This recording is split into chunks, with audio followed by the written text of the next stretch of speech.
What is up, winning team? And I'm about to do something I think a lot of people are going to think is unwise. And that is, I'm going to tell you guys everything I've been thinking about all these trips to Italy, my experiences, the artist in question, because, well, I guess this is a kind of intro to explain what I'm talking about because I've got a lot to say. And I've been holding it all back. And you know what I've been thinking? And this triggered this thought. The other day, I was watching the interview with Jeanette McCurdy. She was on Last Meals with Mythical Kitchen. And she was saying on there that she realizes as women, we're not really allowed, she realizes that there's an exhaustion that comes from holding back, saying what you have to say. And I never really realized that I think that is genuinely where 99% of my exhaustion in life right now is coming from, is I'm just holding so much back, which I actually was doing in Italy. It was actually what was exhausting me because I just woke up this morning, right? And I don't know why I got this notification, but anyways, I get a notification from YouTube that Zucchero is going to be in London, Royal Albert Hall, May 18, May whatever. And I'm thinking, this guy's on tour again? This guy's on tour again? After what? Just something's not adding up here. Because if you guys remember, right, you see what I'm saying? I don't know what I did in this life. I don't know what I did to deserve to be the person that always is going through things I can't talk about publicly. When I see people who are able to just go and get help because it's not messy, there's no big people involved, or it's not one of those controversial and societal things. I often think with my childhood trauma, I almost wish I had instead just grown up, being beaten up physically in the entire time, or something extreme, because it's everything that I go through, it's always I can't speak about it anywhere because it's just not appropriate for whatever reason, even while I was there, outside of the situation with the artist in question, but my experience with the other adults. There were so many times I was just biting my lip. And I really realized that this is part of the reason why I just don't I don't like being around people, because I know that when it comes down to it, the adults are going to act like children, yeah? Or there's going to be a Jezebel. Well, there's two options as far as I'm concerned. There's three total options. The adults are going to act like children, and I'm going to have to be the adult in the room. Bite my lip, keep my cool, stay quiet. Otherwise, it's going to erupt into chaos if I say what I really have to say, right? Which is what I feel like is going to happen now. Option 2, there's a Jezebel. She's going to sway the jury of the sheeple. Option 3, neither of those two things are happening, and I'm amongst my people, and that is the winning team. Otherwise, it's all bad. And I've just realized that's just how it's going to be, because obviously it's like what I said to you guys about the Matrix thing and Mr. Smith. The devil is unrelenting. He's unrelenting, and so he's always going to find an opportunity to swoop in wherever you are to stop what you're about to do, which is what I said to you guys. When I decided last year, for the first time, I was I'm putting on my big girl panties, and I don't care how old people are, and I don't care how big names there are. I'm going on the attack with Jezebel, because I'd obviously just been, is it after I've been to Poland? Yeah, I'd just been to Poland, and I just had the encounter, and I was feeling fiery, and I was feeling ready, and I resolved within myself, my entire body. I was I'm going to take her on. I'm going head on to this Jezebel character over there, right? And lo and behold, I get to the airport. The airport's got fires. There was the issues with the flight. There's everything. And I was just you know what? This is my fault, partially, as in I should have prepared myself even more. I probably should have all fasted for the week before then and everything. I should have all got to the airport the day before. I don't know about that. That's a bit extreme. But you know what I mean? Because I should have known, this is where I went wrong, that there was going to be, everything was going to try to stop me to get on that flight, because all that needed to happen was me to get on said flight. So anyway, that was where I learned my lesson also. This is why I say, it's a constant battle, and, it's not a joke. So as soon as I was ready to address everything. Like, I was like, I'm not going to bite my tongue. I'm going to say what I have to say about this. I'm not going to like just take off. I'm going to, because I came to the conclusion, afterwards, and I realized maybe this is why God is like just letting me just sit in this holding pattern right now. What if I was supposed to just be strong and courageous and just do something bold and crazy at the time, even if it was going to upset everybody? Because to be honest, in hindsight, had I actually done that, I think I would have actually felt better than what I feel like now about what I did. I almost now feel like regret and like a wasted opportunity. Whereas if I'd gone in there, and this is my problem, because this happens with me all the time, and I'm like, God, why me? Why always me? And why me? That when I get into something, right, and I'm there, and I see an injustice, okay, I can't help myself. And I realize I've been letting this word angry black woman thing bother me, right? Because it's why it's funny what Jeanette McCurdy said. It's just like, as women, we're not allowed to be angry. Like, we're allowed to be sad, but we're not allowed to be angry. And I was thinking, that's so true. That's so true. And it's one of those things that really hurts me, like in being existing, like, and I'll tell you guys a story. I've been thinking about this story a lot because I realized like some of these little things are like turning points in my life, right? So I was at school. You guys know I don't really talk about the race thing very often, right? I was at school and I told you guys know I would always argue with the teachers. Not really argue, because the thing is the teachers loved me. My teachers loved me because although I was talkative, although I would ask them a lot of questions, although I was just like off doing whatever I'm doing, I think they liked that I was engaged, right? So the teachers actually didn't mind, right? But the students would feel uncomfortable because everybody's got no bollocks in school. I realized, one thing, can I just say, since we're saying everything I have to say, I've realized school, even though everybody else is all defending school, I'm the one who was affected the least from school, like negatively, because I went through all these things that I've been through. I had this one girl try to attempt bullying me when I was like 7 or I was like 8. And I literally said to her, I was like, what are you going to do? You're going to sit on me? Like, because you're bigger than me, big whoop, like, and it was done. She walked away. Like this girl tried to like be a bully. And I saw her then bullying others who were just crying and whatever. And I was just like, who are you bullying? Bully who? Bully who? Oh, you can't bully me because I don't care. I don't care. If you beat me because you're just way bigger than me, then oh, big whoop, well done. Well done. Well, you walrus. Like, I didn't care. This is when I was 8, mind you. You know what I'm saying? And like, so even in class, if the teacher's saying something and it doesn't make any sense to me, oh no, I'm scared. I don't care. I didn't care. I've never cared. Yeah, this is why the only time I care and the only time I'm disarmed is with the freaking elders, because I was so busy being respectful of the damn elders. And this is where this whole series is going, because if it wasn't for that, then or the elders or the industry and the industry's way of doing things, that's everything that's gone wrong. So that's what I'm realizing, because I'm thinking, oh my gosh, I'm doing what people of today, the adults of today, wish the other kids were doing more, and it's actually still hemorrhaging my own future. So I need to stop with this, and I need to stop holding back to saying what I have to say. So I was in school one day, right? And I was like 16. And now, mind you, I do usually stick out, right, in situations, because as a like, so for example, the easiest comparison would be like when I was at university, right? Because at university, in my class, I'm amongst people who are all deeply sciencey types of people. And then in my dance classes, my own dance team is built up mostly of theatre kids. So I'm spending my time, to the theatre kids, I'm like a scientist. I'm like around them, I'm thinking, you guys are cuckoo, right? I love them. And then I'm around the scientists and like, oh, she doesn't take it seriously. She's just doing this funny side hobby, right?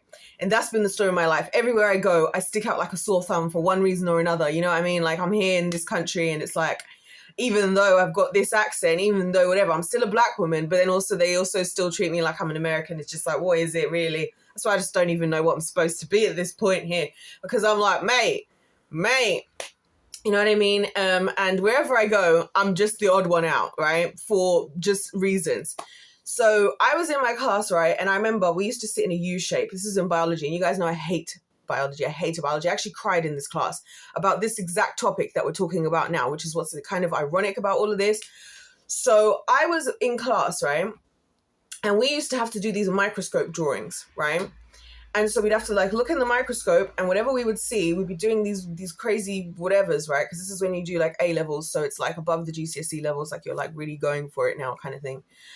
And bearing in mind, at the same time, I'm doing chemistry, maths, and further maths, and I'm having a whale of a time over there. So biology was stressing me out, and it's just because it's a lot of words, a lot of writing, a lot of drawing. I feel like biology is like the English of science. It's so annoying, and it's all just like, I hate this whole like vitamin K, vitamin E. Call it by its scientific name. Like, look, I don't know what vitamin D means. What is it? It doesn't tell me nothing. But when you use other like proper names of things, like DNA, deoxyribonucleic acid, I know what you're talking about. I can visualize what that kind of molecule is.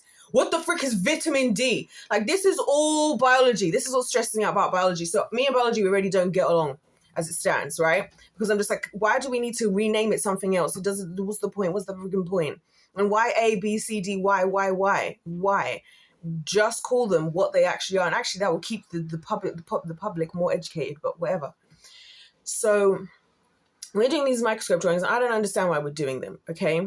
So we're sitting in a U shape, right? And the teacher's desk is right in front of where I'm sitting. I don't know how I ended up in the middle there, but I did. Anyway, so I'm sitting there, and she's telling us about these microscope drawings, and we're going back and forth and back and forth. And she's telling us, bearing in mind at this stage, right? We are all I went to this, where I did my sixth form, my A-levels, was voted had the number one results in all of England the year before, okay? David Cameron came down and cut the tape. There was ones everywhere. There was ones on my tote bag. I had a number one badge. One was everywhere. You know what I mean? So we're all in this class here doing these microscope drawings. You have to look at the microscope and then you have to draw it. And she's telling us, this is not good enough. This is not good enough. Basically, because we had to draw every single line had to just be one thin, clear, neat, continuous line. No rubbing out, no like shading, just one clear line, right? Which is really hard to do when you're looking at things that are not even symmetrical. You're just drawing cells and all this stuff. So it was tough, right? And so I was asking her, I was like, why are we doing this? Like, because I really wanted to know. And this is what I'm saying about my life and why I just feel like I should actually just go and actually like someone choke me to death. Because I was genuinely asking for the sake of everybody, right? This is where I can already feel the tears coming back to my eyes. Like just thinking about how traumatizing I find it that like trying to help everybody makes me stand out for negative reasons every time, right? And so she's like, I'm asking her, and I'm being polite, by the way, guys. I just want to say, I've realized that people, when they feel like you're being uncomfortable, when they're in an uncomfortable situation, like a confrontation, right? Because I was confronting her. This is what I'm saying. I'm realizing I was in Italy and I've lost the confrontational side of myself that confronts things the way I used to, right? And so and it's because of things like this, because this memory is actually scarred me. I didn't realize how deeply it had this particular story, right? Especially because of how young I was at the time and impressionable. So I'm asking the question. I'm not shouting. I'm not creating havoc. I'm just asking her because I'm now internally on the verge of tears of stress trying to get this stupid microscope drawing done, right? Because I hated it. I already don't like microscopes as it goes. I don't like looking in them. I think the things is creepy, but that's not the point, right? And I'm already not good at drawing. And why are you asking me to do this? Like, I'm just trying to understand why I'm putting myself through this, because at least give me a reason. Give us all a reason, because we're all going back and forth from your desk with our thingies and it's not good enough. It's not good enough. And there's not explained why we're even doing it, which is, again, a classic thing of the older generations of just expecting to just bark orders, not explain the why. And the why oftentimes helps a lot, because she was like, oh, well, the reason why, so she says, so as I'm doing this, right, somebody in my class said, oh, the angry black woman. You guys, heart shattered. I felt so deflated after that, because she actually said, well, actually, there's a really good reason. It's because, you know, if you're going to be a surgeon, if surgeons have to be very, I can't remember the word she used, but like you have to be able to be very gentle and tactile and agile with your fingers. So it's kind of like an exercise that helps you to be able to be very precise and whatever. And I was thinking, okay, cool. I'm not even so stressed about it anymore, because I definitely don't want to be a surgeon. I did used to want to I actually wanted to do medicine. That's when I know so much about studying medicine. I used to want to study medicine. At this point, I knew I didn't want to anymore, right? And especially that was one of probably the final nails in the coffin, where I was like, oh, hell no. If this is what I have to do to become a surgeon, it's not for me, mate. Nah. She was fine. Like, she didn't see a big deal about it. And this is the thing all the time. Like, a lot of times it's like, it's the jury of the sheeple who are the problem. Like, do you see what I'm saying? The jury of the sheeple who are the problem, right? And so, so I was like, okay, cool. And she answered the question. We all knew why now. And I'm like, and the fact that someone said, and I feel like that's something that is actually holding me back a lot in life, because I'll be honest, I do have a lot of like, not really anger, I'll describe it as passion, because I'm not just angry. And that's the other thing that I'm like really struggling with, is that sometimes when you have to stand up, especially being somebody like me, it's like, I think about my experiences like with guys, it's the same thing, right? Because some men will complain about how rude some women are. But it's like, but you have to be, because like, I'll be in a situation like with a gentleman, I'll be like, oh, hi, excuse me, I wanted to talk to you. And I'm like, oh, no, thank you. Thank you so much. That's really kind, but I'm not interested. Thank you. Are you sure? But no, I appreciate what you're saying. I really am not interested right now. And I'd really appreciate if you could, if we could just leave it at that.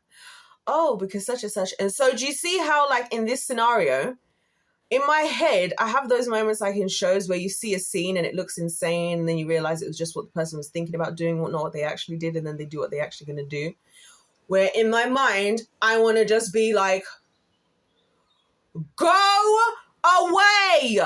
I don't want to talk to you. And I'm ready to tell them every reason, because I'm thinking in my head, I know why I'm saying no, and I can destroy you if you want me to. If that's what it's going to have to take, I will do it. I'll tell you everything, and I'll tell you about yourself. Like, look at your shirt. It's not even nice fitting. I can see your stomach hanging out or something like that.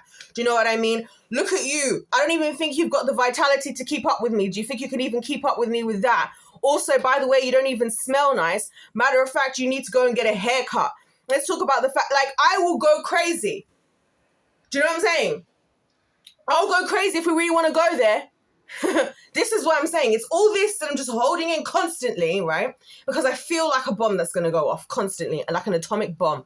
And I almost feel like God is just like, hey, we're just going to let her just keep going through stuff, because eventually she's going to explode, and kind of that's what he wants to happen at this point, I feel like. That's what I feel like. And to be fair, guys, it's only these riffraff guys who behave like this, by the way, because they're the only ones who, again, like, don't shower, don't think about how they look. Like, come on, dude. Listen, I don't really care about a lot of things when it comes to physical appearance, but it's like, at least show me the respect of, like, you know what I mean? Like, the basics in life. You know what I mean? And also, the other thing is, your behavior is making you ugly. Your behavior is making you ugly. So things that probably wouldn't have bothered me before, because a lot of those things wouldn't normally bother me. Like, I actually think a lot of guys shave too much. Like, you don't need to do all this extra crisping up of everything. It's giving feminine energy. That's the other thing. So that's the other side, where it's like the other guys who are overly like this, overly well kept, think they got it all together. I'm like, I'll crush your ego in a second. I'll crush your ego in a second. Like, these guys, these bodybuilders. I'm like, yeah, why would I be with you? You probably got erectile dysfunction anyways, bro. From all the lifts, the heavy lifting, and the testosterone. Like, do you know what I mean? I will just, like, and guys, this is me just being on the surface level. So it's just like, you know what, God, you know what? I'll just keep quiet. In every situation, God forbid, is an angry black woman, right? And it's not even anger. It's just passion, and it's despair at the same time. Like, I despair for the kids, you know. I feel so sorry that they have to be born into this hellscape. I feel despair. I felt upset and injustice watching my classmates going up. We're all confused. We all don't know what we're doing. I've been in this situation in my job roles, right, where we're being taken advantage of. One job, by the way, the company doesn't exist anymore. This is what happens. As soon as I step up, things come crumbling down. That's what I'm afraid of, right? This company I used to work for, the last company I worked for in London, the one where I made the decision I was going to leave London, right? I've never worked in a job where people are getting signed off on mental health so often, and not people trying to get signed off on mental health. I mean, like, people literally like collapsing and all sorts. Like, it was insane. I've never seen anything in my life like that. And the crazy part was it's a Christian charity. So I get there, I'm observing and it was a classic thing that happens. And I hate this. I absolutely hate this, because this happens to me all the time. And people that do this are, to me, immediate losers, right? Where people I try to speak up on behalf of the people, and then the people who are running it try to appease me, so they change the rules just for me whilst leaving everything for everybody else, because they think, oh, we'll just make your life better, and then we're just still going to do it to everybody else. But it's like, well, you don't understand is I care more about them. I'd rather they get it better, and I'm the one who doesn't. So you made a mistake here by thinking you were just going to take me for an idiot and treat me like whatever. So like, that's one of the reasons why I knew I was leaving, because they were like, after I've been back and forth about a few things that are affecting multiple numbers of staff, I'm seeing very lovely, and this is the thing, it's always me noticing very lovely, sweet people being taken advantage of. Story of my freaking damn life, right? Story of my damn life. And I'm so sick of this stupid life, and I wish the Lord would let me die. But anyway, and you know, and I'm like, so I'm standing up for people. And I remember this last job, it got crazy because I noticed strategically they started to notice that, like, when people were talking to me, because when people spend time with me, they start to believe in themselves. They start to believe in themselves. It's also another thing what Black women are known for, but you know, whatever. They start to believe in themselves, and then they start to, like, you know, have dreams, because it's been a trend that I've worked somewhere, and then when I leave, a lot of people leave after I do. That's what happens. It's happened multiple times. Another job, that exact same thing happened. I left, yeah. And this is what I was saying about the CEO who wanted to have multiple wives. He was very much taking advantage of his staff. And I was the only one who clapped back. And I clapped. One day I said I wanted to discuss my payment arrangement. I think he brought the rest of the COO and a few of the other, like, leaders in the company, thought I was going to back down. Well, you think this because you just brought all the men of your company, you think I'm going to back down now? You've made this you've made this even more of a juicy situation for me to stand up and use my voice. So I did. And yes, I did walk away with getting double the amount I was supposed to be getting initially. Double. Right? When I left, other people left. Some of those people in that very room left along after me. I didn't ask them to, but they just did. Eek! So with this other company, I saw what was going on. I was like, this isn't acceptable for so many reasons, because they were basically like, if somebody was like a really good worker, they would take advantage by exploiting them, the hell out of them. Like if they were really easy to manipulate. And then other people, they would just appease them and get them to do the bare minimum. And like, they were doing shady stuff, like having less qualified people working more qualified jobs because they could get paid the money from the government to furlough. This is like during the lockdown stuff. The higher paid staff, they'd rather put the higher paid staff on furlough, because then that saves them money, than putting the less qualified people. So then the less qualified people doing the more qualified people's jobs, while the more qualified people were just at home on furlough because it benefited the company. And there's all this shady stuff, right? So I was like, well, I'm not about to sit here with these lovely folks, my colleagues who I've met, who are just absolute literal angels, right? Because so many of them were angels. It was a Christian charity. So many of these people were so earnest, honest, lovely people. Yeah, I'm not gonna just sit there and just take it. And I remember once upon a time I had a colleague whose name is Simon Peter, one of our jobs. He was the most sweetest guy ever, right? So sweet. And I remember him saying to me once offhandedly, like, just like as if like this was as far as he was willing to go in acknowledging how insane what we were going through was. He was like, you know, I guess if one day I wanted to settle down and have children, the way we work right now probably wouldn't work, would it? And I was like, At least I know you're not just a drone. Because, you know, he said it as if, because we'd gone off on this job in this other place in England. And he said it as though like, I need to kind of just, you know, like that was his line, which I thought was so cute because he's so sweet. This is something that's so sweet, all these people all the time. So I get so frustrated with the people doing the bidding, which is going to bring us back to the Italy thing. It's going to be a whole series, like I said. This one, I'm just giving you guys the like backstory for why I need to get this off my chest right here and right now, because I'm so sick of this exhaustion of just holding back everything I have to say, having to be the responsible one in the room. Oh, you're so responsible for your age. You're mature for your age. I don't want to be. I didn't ask to be. I didn't ask even to be alive, for goodness sake. And then why is that always just then an excuse for other adults to behave like children? Because that's what it is. It's not like it's like a good thing. It just means that you pick and choose when I get treated like as an adult and when I need to just shut up and listen because I'm a young woman. It's the difference between, oh, you're so happy that I stood up and like, you know, so encouraging and I built you up, to I'm an angry black woman. Which is it? because I would love to know, because I'm getting sick of this, right? And, you know, so yeah, so anyway, in this company, long story short, me and the people came together. I got all of us together. We wrote a letter. We sent it straight to the trustees. They were trying to avoid me at this company working with other people on different projects because they know, I don't know if they knew what I was like, but I feel like it was the spirits at play. You know, the Bible says we wrestle not against flesh and blood, but against powers and principalities. I feel like the spirits in you. And so they would avoid me, and me and one girl realized they didn't want us two working together at all, which was actually unimportant because I used to go and hang out at her house anyway. Yeah, so anyway, and eventually a bunch of staff, because I'm like working with different people, and like, again, it's the classic thing of me being me that people just start opening up about everything to me. So this is why I'm also upset, because I'm thinking, well, I've heard everybody's stories and I know how everybody's feeling. So I'm not going to single any individual person's problem out. I'm just going to call out the problem itself, and I'm going to let everybody keep their business to themselves. Like, that's what I've always done. That's what I always do. You know, that's why I come on here. And obviously I know that I'm putting myself as a sacrificial lamb here, because everybody's going to assume everything I'm saying is always to do with my own trauma. But majority of what I'm saying is to do with what I have seen and heard from other people have been through.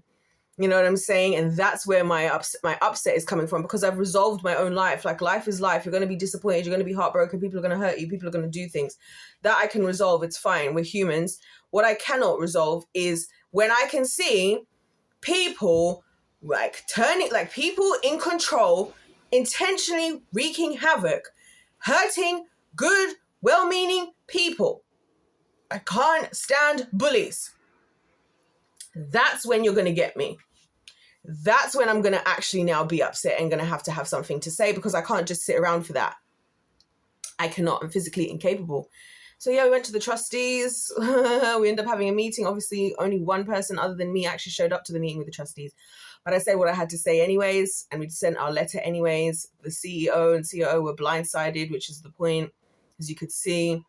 You know, and yeah, and then I left, and guess what? I checked the other day while I was doing all this work stuff. I went to check their website, and they no longer exist, the company.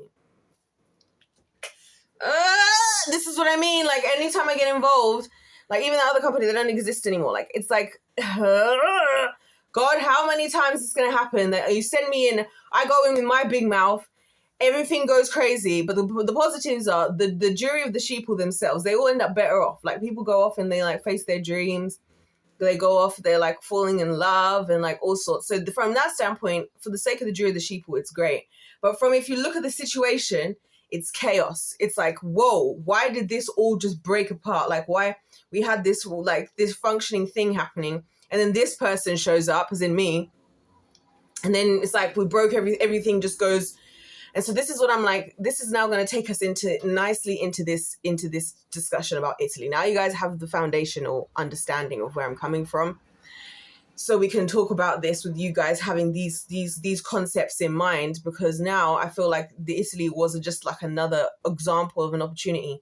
But rather than doing what I've done in the past, it's almost like I'm too adult now, and I'm too aware. Like, because when I was younger, I was more ignorant. So in all these situations I'm telling you about, I didn't understand what I was doing. I didn't understand. I'm just like, oh, there's an injustice, I'm going to do something. Like, that was my thinking. And I kind of want to go back to that.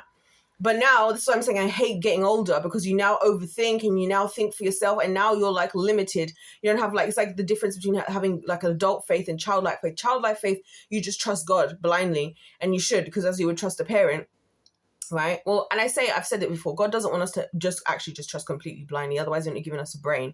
But I mean, like, in certain scenarios, you might not understand why God is saying to do something, and you need to just trust in the relationship you've built, that you need to trust him. You know what I mean? And then as adults, we're like nitpicking every little tiny detail of like trying to before we want to hear from God, we want to clarify 100 billion things. And that's kind of like what I'm doing now. I'm like, God, okay, but baby, if when I was in Italy, but I just need to clarify. I just need you to confirm for sure that this is the time I should step forward. I just need you to confirm for sure that I should say something, right? I just need you to confirm for sure and let me know, is it this trip or like, and it's just like, oh my gosh. It is so stressful. So I'm going to take us into Italy, because honestly, guys, I'm just going to say what the hell I have to say, because to hell with it. I'm suffering, holding back everything. And I genuinely feel like an atomic bomb, you guys. I sit here feeling like an atomic bomb and I can feel it. I'm around adults and I'm just sitting there with my mouth shut and just smiling like this. And on the inside, I'm like, oh my gosh. And the reason I'm just not saying anything is because if I do, first of all, I will have to speak up for people to listen to me and take me seriously, for starters. Number two, people, when there's confrontation, they act as if there's something really scary going on. It's not. Sometimes things need to be addressed. We're just so used to sweeping everything under the carpet. So I'm probably just going to have to embrace the fact that I'm still going to always be the villain, even though I'm the one who's actually helping everyone, because I look at the aftermath of these situations, and the jury of the sheeple, the same jury of the sheeple who were uncomfortable or who were under Jezebel, their lives get better afterwards. I'm like, how do you not see that? Like, how do you not see that all this discomfort led to victory? Maybe you didn't like it in the moment, and you certainly didn't have the bollocks to do it. You know what I mean? And so for me, it's not even like in life right now. My question isn't whether I have the bollocks to do anything. It's like whether I can be bothered to deal with the ramifications. Whether I can be bothered to deal with people. Whether I can be bothered to have to sit through the judgment and like the difficulty of standing up and using my voice, right, with others. Even though I know it's going to benefit them in the long run. Because it's exhausting. So I guess my question now has to be, which is more exhausting, avoiding it or doing it? That's a crazy question. Anyways, I'm going to continue my next video. We're going to circle back to why I think this is odd. I'm just going to tell you guys everything that didn't make any sense in Italy. I'm getting it off my chest today because I've had enough. I've had enough. If I'm going to be forced to be in existence on this stupid society, I'm going to say what I have to say, and I'm going to exercise my free will today. Because if life's a game, let's play to win. God bless you all. God loves you. I love you. And I'll see you in my next one. Goodbye.